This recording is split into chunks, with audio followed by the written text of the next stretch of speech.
Ladies and gentlemen, my name is Krobos. Welcome back to Gears Feed. E3 is just over a month away, and it's time to start getting excited. This build up to E3 2019 began 11 months ago at last year's E3 for Gears of War fans. I think we all knew there would be some wait after Gears 5's initial reveal, a period in the fall where the game would essentially go dark during a busy winter period of seismic releases like Red Dead Redemption 2 and Call of Duty's first steps into the Battle Royale genre. A drought on Gears 5 news and information was to be expected in the back end of last year.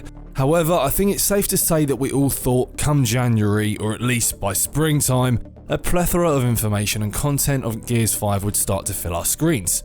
Unfortunately, that didn't happen. Unfortunately, nothing really happened, or has happened, in regards to news on Gears 5 since June of 2018. In March, Phil Spencer posted a sneak photo from a studio visit at the Coalition. We managed to decipher what looks to be the new Horde mode or a variant of it, along with what looks to be some sort of abilities with cooldowns at the bottom of the screen, and what looks to be some form of an SMG that we haven't seen before, looking similar to what we know as the MP5. Following that, Rod Ferguson announced E-League for the Gears esports scene, with news of a Gears 5 tournament running July 13th-14th, debuting Gears 5 vs multiplayer for the first time worldwide. We also have a book from Dark Horse on the art of Gears 5, which releases shortly after E3. Now that is pretty much it. You can compare that to Gears 4's marketing build-up, and the two differ drastically. There's an incredulous disparity between the two. We know that the industry has changed a lot since 2016. Publishers and devs prefer the approach of releasing as little information about a game before as possible in the build-up to its release. They don't want to prolong the hype train, as I've discussed previously in other videos. We've seen what's happened with games like Crackdown 3 for example, or games that you've known so much about for so long, you've waited so long for, spent hours thinking about them over the years, that by the time you've come to play these games, they don't quite cut it for you, because your expectations are so high, and maybe by that point, you've moved on. You're not too fussed about the game anymore. We knew a lot about Gears 4 prior to release, a lot. We'd played a lot of it, we'd seen a lot. The Coalition were heavily scrutinised for this. Now, the Coalition are not Rockstar Games.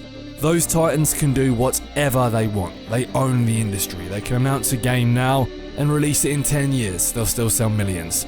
It's evident at this point that E3 is when we'll get the next big reveal, and has been for some time now. I only recently realised I'm in Ibiza for E3. I've had an absolute stinker, so don't expect any videos on that until the 10th. I'll still be tweeting though. Right, Microsoft's E3 press conference will take place on Sunday, June 9th. In the UK, it's at 9 PM. Europe, you can see it at 10 PM. On the East Coast of the US, it's 4 PM Eastern Daytime. And on the West Coast, it's 1 PM Pacific Daytime, and for those of you also on the PDT time zone. This is the big one. Chances are we'll see the first glimpse of the next Xbox console. Microsoft already confirmed multiple boxes are in the works, so expect whatever they are to be outlined.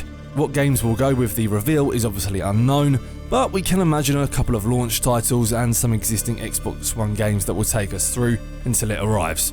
Halo Infinity is obviously a safe bet. Gears 5 will release on both, I assume, with the next-gen console providing the best experience for Gears. Campaign is a safe bet for what to expect from Gears 5's E3 blowout. A new trailer, maybe a gameplay demo, I sure hope so. I think that's a must. It's imperative we see some form of gameplay. So, a new trailer and gameplay demo from the campaign. After that, I'm hoping Rod reveals something new, and by that I mean a new mode, something special, not Battle Royale, but a fresh take on experiencing Gears, whether that's a new Overrun, a bomb game type, this Horde Escape that we've heard rumours of, I don't know. But I expect we'll see a new mode announced, and I believe it will be playable at E3 on the show floor. Following that, and this would be special, I hope Rod announces a beta for Gears 5 to be playable after the multiplayer reveal on July 13th. We can rule out a beta dropping at E3 as the reveal isn't until a month later, so there will be no Versus beta drop at E3, but it would be amazing if we could nail down a date for the Gears 5 beta, if there is one, that is.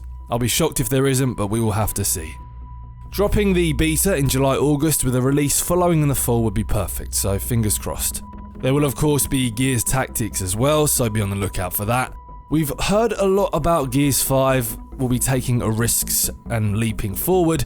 I expect if we do see some gameplay, then they'll showcase a pretty groundbreaking part of Gears 5, possibly showcasing the open world aspects that we've heard discussions of too. I think Rod will show us the size and scale of Gears 5 and how they've taken the next step to evolve the franchise. I know you're all pumped, it's going to be a good year. So, to summarise, campaign, a gameplay reveal, showing open world aspects, and a new trailer to go with it, a new mode reveal playable at E3, and a beta date announcement. These are just my E3 hopes. I may be way off, but this is what I'd like to see and what I'd expect to see. Sunday, June the 9th. Mark it in your calendars, book it off work if necessary, and make sure you stock up on wine and snacks. It's imperative that you sort yourself out with some decent food and make the most of this. Get the pizza in, make an event of it. I'll be relying on hotel Wi-Fi to experience E3. So yeah, pray for me. Thank you for watching. I appreciate the time you guys take to watch my content. I really do. Thank you very much. I hope I'll see you next time.